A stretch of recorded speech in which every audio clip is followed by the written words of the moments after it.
I got to ask you about Russia and like what's happening now with the sanctions on Russia.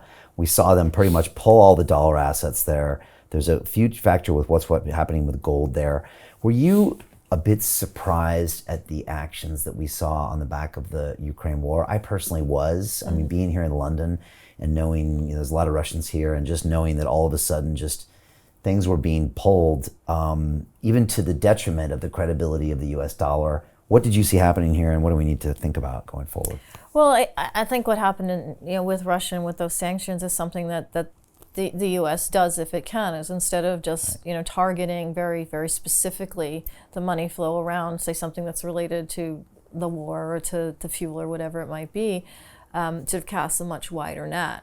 And in that process, and I know this was the case in Russia, there were sort of moguls that were basically having their, particularly in the UK, their funds basically frozen, that hated Putin and just hated what was going on in the Ukraine. So to some extent, it is a big weapon, sanctions. So that doesn't really surprise me, and it doesn't really surprise me that it wasn't as targeted to actually what the U.S. was trying to stop or to do. It just became sort of a much broader thing, and to the extent of whether that reduces the credibility of the United States or reduces the credibility of the dollar, I mean, the reality is the dollar has continued to rally since that time for multiple reasons. I mean, not just because of what happened or how it was done, but the reality is that throughout this entire period, the dollar has strengthened relative to nearly every other currency in sort of different magnitudes. I mean, even the pound. I mean, it's insane. So. Yeah.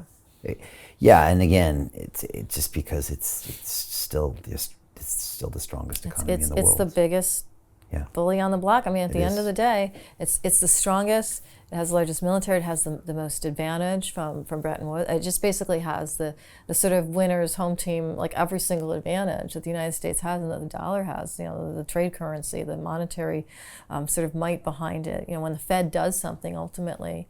In this case, People's Bank of China isn't doing it in terms of raising rates, but in general, and what we've seen during this whole distortion and permanent distortion period is that when the Fed does something, ultimately other central banks get in line.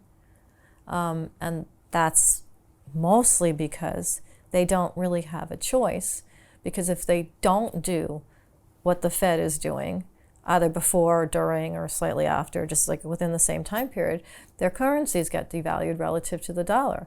And then they're at a power disadvantage. So it goes back to money and power and currency. And yes, the United States has that, and the Fed has that advantage. Yeah, I have this conversation with some of my students in my crypto academy, and I have to say, when you get on the crypto bandwagon and you take the orange pill and you get on the rabbit hole, you think, oh my God, it's only a matter of time till these fiat currencies are over. And I'm always telling my students, I'm like, look, the dollar ain't going anywhere. I don't think so. Soon. I agree. And like you said, even as a central banker, you got these big claws here, which means I can make as much money as I want. And you're asking me if I care about this thing over here called Bitcoin. Like, what is that? It's like a little sneeze over here. I got these big claws, and I'm just like, if I need them, I could just do anything I want. Yeah, and I can make everyone believe that I'm doing it for their own good, which again remains the most bizarre thing to me in all of this situation. Is that right? That's what this is about, is that you basically, never let a good crisis go to waste, maybe conflict in Ukraine.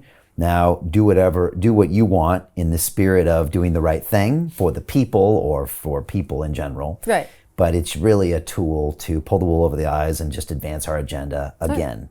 Right. Have that power, have that control in all of those cases. And sometimes it looks good, and sometimes it looks worse, and sometimes it creates stability, sometimes instability. But yeah, you've got that power, and you do have that control. And again, to me, what bothers me the most about all of that is that you don't have to take responsibility for your actions. I mean, you don't literally have to worry about the impact of your policies. I mean, that's just crazy. Just boggles the mind, huh? Yeah. Do you quote Isaac Asimov in the book? Probably.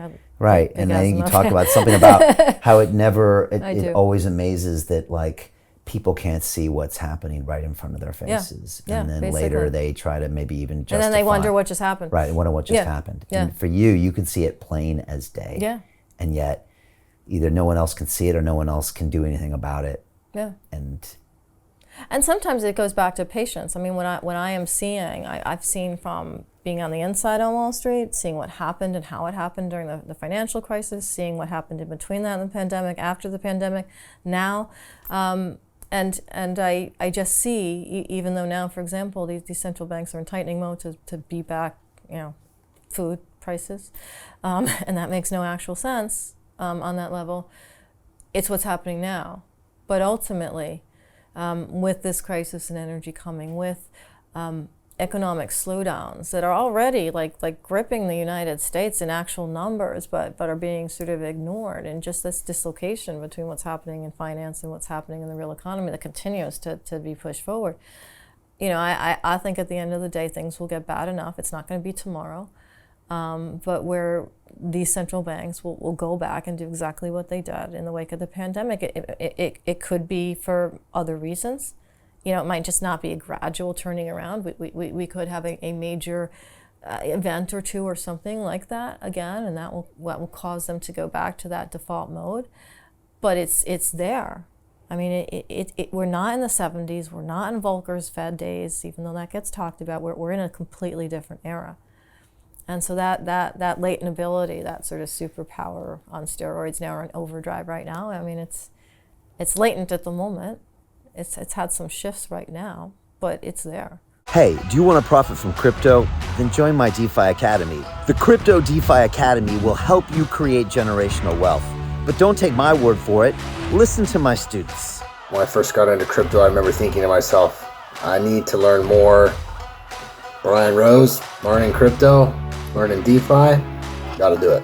I am so grateful that I jumped in and did this. I had to break through some limiting beliefs that I can do this, that I can afford this, that I can be in this. It challenges the things that are deeply rooted within us. Joining DeFi Academy has been one of the best decisions I have made on my blockchain journey. This course was a life changer, a game changer, a huge eye-opener, coming from knowing practically nothing at the speed of the learning over 4 weeks was just fantastic. The information you provided in this class was invaluable. I feel far more confident in my next steps. You took complex concepts and made them easier to understand. What's different than so many other ones is it just doesn't tell you what to do. It actually makes you do it. This is for people who are serious about becoming traders. This is the way it should be done. I realized from this learning experience again that it is not about what you learn, but about who you learn it from. The energy was insane.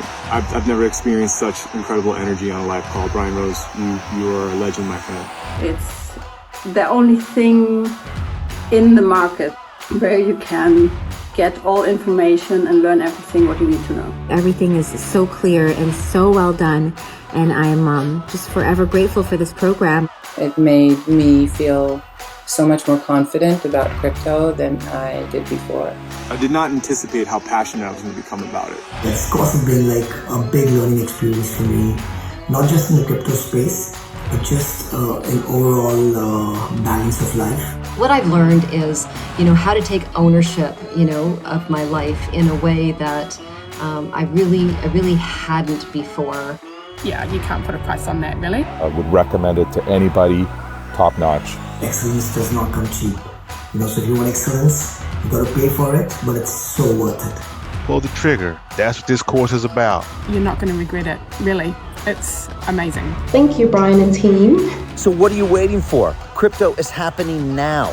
Click the link below, submit your application, and let me mentor you on how to create generational wealth and build the decentralized financial infrastructure of the future.